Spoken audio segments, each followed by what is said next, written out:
out and examine both the geopolitical and economic cooperation that could result from an end to the conflict in Ukraine. Obviously, we'd have to see that conflict come to a successful and enduring end in order for that to be possible.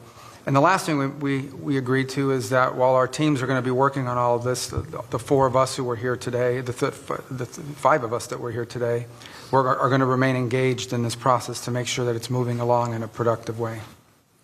What does an enduring and successful end look like? Did you present any proposals to the Russians today?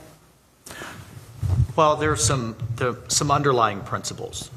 This needs to be a permanent end to the war and not a temporary end as we've seen in the past. We know just the practical reality is that there is going to be some discussion of territory and there's going to be discussion of security guarantees. Those are just fundamental basics that will undergird and underlie any type of discussion. But I think the most important part is the president has stated his desire, his determination to end this war, to end the killing that is going on, the death and destruction that is happening as this war goes on and on, month after month after month, and the killing fields of eastern and southern Ukraine is unacceptable. It is not in the interest of either country. It's not in the interest of the world, and certainly not in the interest of the United States and Europe. So all of those things will drive the negotiations going forward. And as you can see, President Trump is determined to move very quickly. We just had a head of state phone call, the first in years, and here we are less than a week later at the highest level of the U.S. and Russian government, and we expect to continue to drive that pace to not only end the war, but then to unlock what could be very productive and stabilizing relationships going forward. You mentioned territory. Is it acceptable to the U.S. for Russia to retain any territory that is annexed since the beginning of the war in February 2022? Well, I think those are things that those are to be discussed. And those are things that will start and do the tough work ahead. But the important thing is that we've started that process. And what the president did not find acceptable was an endless war in Europe that was literally has turned into a meat grinder of people on both sides. So if you just think about, just in a few months, President Trump has shifted the entire global conversation from not if the war is going to end, but just how it's going to end. And only President Trump can do that. And in the Oval Office less than a week ago, both President Putin and President Zelensky both said to him, only you, President Trump, could drive this war to a conclusion. What concessions do you expect? Well, again, we're not going to pre-negotiate an end to this conflict. These are the kinds of things that have to happen through hard and difficult diplomacy in closed rooms over a period of time. What's important to understand is two things. The first is the only leader in the world who can make this happen, who can even bring people together to begin to talk about it in a serious way, is President Trump. He's the only one in the world that can do that right now. The second thing I would say is that in order for a conflict to end, everyone involved in that conflict has to be okay with it. It has to be acceptable to them. But we have to understand that it's been 3.5 years since there's been any sort of regularized contact between the United States and Russia, and in some cases between any of the participants in this conflict and Russia. So the goal of today's meeting was to follow up on the phone call the president had a week ago and begin to establish those lines of communication. The work remains. Today is the first step of a long and difficult journey, but an important one. And President Trump is committed to bringing an end to this conflict, and as he said when he campaigned for president. And he wants it to end in a way that's fair. He wants it to end in a way that's sustainable and enduring, not that leads to another conflict in 2 to 3 years.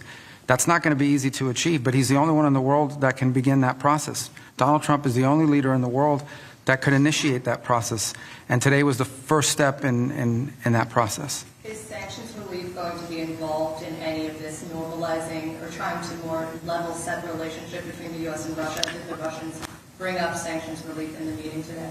Well, sanctions are all the result of this conflict. There are sanctions that were imposed as a result of this conflict. And so I would say to you that In order to bring an end to any conflict, there has to be concessions made by all sides. We're not going to predetermine what those are. We're certainly not going to negotiate this today or in a press conference for that matter. But, and there are other parties that have sanctions. The European Union is going to have to be at the table at some point because they have sanctions as well that have been imposed. So, but I guess the point here is the goal is, and we agreed on what the goal is to bring an end to this conflict in a way that's fair, enduring, sustainable, and acceptable to all parties involved. What that looks like, well, that's what the ongoing engagement is going to be all about. The Ukrainians and the Europeans have suggested they feel very sidelined about how the process has played out so far. How do you intend to address their concerns? And will they be incorporated in future meetings in a multilateral way? Well, the comment I would have on that is that for 3.5 years while this conflict has raged, or 3 years while it's raged, no one else has been able to bring something together like what we saw today, because Donald Trump is the only leader in the world that can. So no one is being sidelined here. But President Trump is in a position that he campaigned on to initiate a process that could bring about an end to this conflict. And from that could emerge some very positive things for the United States, for Europe, for Ukraine, for the world. But first it begins by the end of this conflict. And so the only thing President Trump's trying to do is bring about peace. It's what he campaigned on. It's something the world should be thanking President Trump for doing. He's been able to achieve what for 2.5, 3 years no one else has been able to achieve, which is to begin this process, a serious process. Obviously, a lot of work remains before we have a result, but President Trump's the only one that can do it. Look, it's common sense. If you're going to bring both sides together, you have to talk to both sides. And we'll continue to remind everyone, literally within minutes of President Trump hanging up with President Putin, he called and spoke with President Zelensky. So shuttle diplomacy has happened throughout history. It's happened all over the world. We are absolutely talking to both sides. The Secretary of State just met with President Zelensky days ago, along with the Vice President, 7 cabinet members in Europe at the same time, really showing the importance of engaging our allies. President Trump spoke with President Macron just yesterday. Prime Minister Starmer is coming to Washington next week. So I think the facts will continue to push back on this notion that our allies haven't been consulted. They are being consulted literally almost on a daily basis, and will continue to do so. Did you set a date for the two presidents to meet at this meeting? When can we expect that meeting? We did not. We did not set that date, but the two presidents talked about meeting and expect to meet. Can you take us a little bit in the room today? What was the interaction like? How would you characterize the discussions?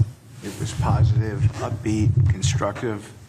Everybody there to get to the right outcome, solution-based. We discussed it afterwards. We couldn't have imagined a better result after this session. It was very, very solid. Will you be traveling to Russia again, Mr. Witkoff? I'm not sure, but we'll make that determination in the next couple of weeks. The Europeans, Keir Starmer, the UK Foreign Minister, has said the U.S. needs to back any sort of European solution to the war. Is this something that you are willing to commit to? Well, I think that's something that we'll continue to discuss. We have certainly, again, as a first principle, a European-led security guarantee. We have the President, many of us, as members of prior members of Congress ourselves, have called for the Europeans to continue to contribute to our common defense, to continue to share the burden of NATO defense. We'll continue to point out that while things have improved, starting with President Trump's first term, the fact that a third of our NATO allies still do not contribute the minimum of 2% of their GDP to defense a decade after that we all collectively made that agreement isn't acceptable. We have the NATO summit coming up this June, and we would expect with the type of conflict, the type of warfare and destruction we've seen in Europe, sadly, the last several years, that we have 100% at the minimum, and in fact are exceeding that. So look, this is a common effort. This isn't just about what the United States is going to continue to contribute and what we are going to continue to ask of the American taxpayer. We all have to make those tough decisions. We all have to contribute to our common defense, and we expect that this to be a two-way street for our European allies. And the fact that both the United Kingdom, France, and others are talking about contributing more forcefully to Ukraine's security, we think is a good thing. Did you walk away from this meeting convinced the Russians want peace? You said it might take some time to be convinced of that. How are you seeing it now? I mean, I don't view diplomacy that way. I think diplomacy ultimately is based on actions. It's based on commitments that are kept. So I think I came away today convinced that they are willing to begin to engage in a serious process to determine how and how quickly and through what mechanism can an end be brought to this war. Whether we can ultimately reach that outcome will obviously depend on every side in this conflict's willingness to agree to certain things. So I think it's important to have this meeting because we haven't really had much engagement with the Russians for almost 3 years. And it sets the table for future conversations. How that turns out will be up to the parties and their willingness not just to make commitments but to live by them. That'll be tested in the weeks to come. But I can tell you again, as I reiterate, President Trump has made it very clear during the campaign he thought this conflict needed to end. He's the only leader in the world that could have started a process that we saw here today, and this process is going to continue.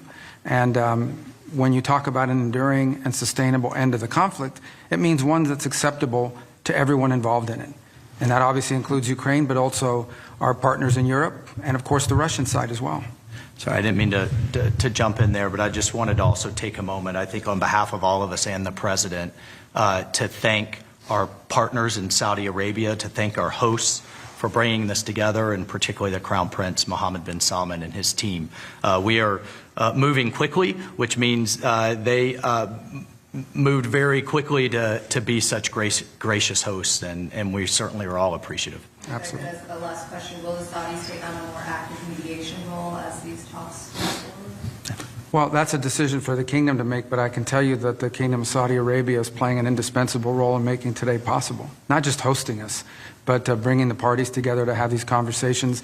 I think it's something we're very grateful for. Something we're very grateful for the partnership that we have with them on a host of issues, and this being one of them, where we thank them for doing it, and we hope that they will. I think they've offered, and I believe that they will continue to be helpful in any way they can. Thank you all. Really appreciate it. Thanks. Can I just add a couple? I'll be extremely brief. So what is the next step now? The high-level team you mentioned is number 2 or number 3. Yeah, so let me walk you through the next step is multi-track. The first next step is working through our respective teams at the diplomatic side just to ensure that our diplomatic missions can function. There's been a series of reciprocal actions taken over the last 10 years that have really diminished our ability to operate in Moscow, as an example, and they would argue their ability to operate in Washington. We're going to need to have vibrant diplomatic missions that are able to function normally in order to be able to continue these conduits. The second is a high-level team, including those who are experts on these topics, the technical side, to begin to engage with their side on parameters of what an end to this conflict would look like. And on that front, obviously, there's going to be engagement and consultation with Ukraine, with our partners in Europe and others. But ultimately, the Russian side will be indispensable to this effort, and so that process will begin. And then the third is, together with those other two, is beginning to engage in identifying the extraordinary opportunities that exist should this conflict come to a acceptable end, the credible opportunities that exist to partner with the Russians geopolitically on issues of common interest, and frankly economically on issues that hopefully will be good for the world and will also improve our relations in the long term between these two important countries.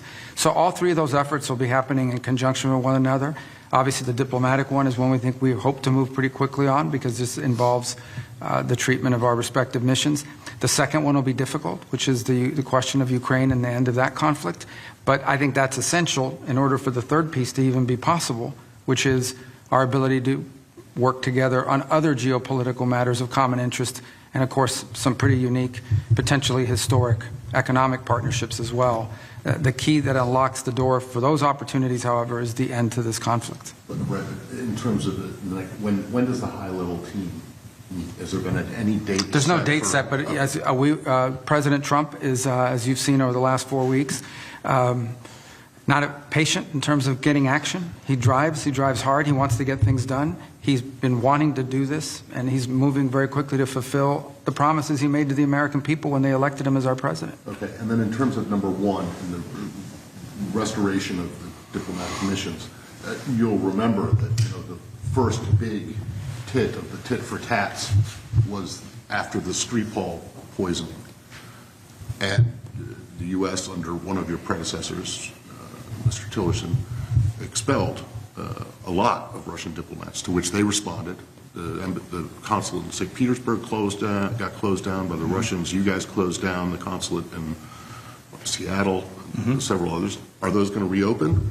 Well, that's what we're going to be talking about. And ultimately, again, I'm not going to negotiate or work on that in public. That's what these channels will be about. But ultimately, what the goal we need to have is we have to have some normalcy in our missions and in their ability to function. And in the main embassies, even. And in the main embassies, just the main in particular. embassies, regardless of the consulates. I mean, if our diplomatic channels are broken, it's going to be very difficult to consistently engage on a host of topics, including some unrelated irritants that could derail the broader talks on Ukraine. So there has to be some improvement in the way our missions are able to work and in the environment and space that they're given to operate in. So that's something we want to move on quickly, and it's important to set the table for the other two things that we want to do. But I think the key really in all of this is ultimately going to be whether an agreement can be reached with all parties involved on an acceptable resolution to the conflict in Ukraine.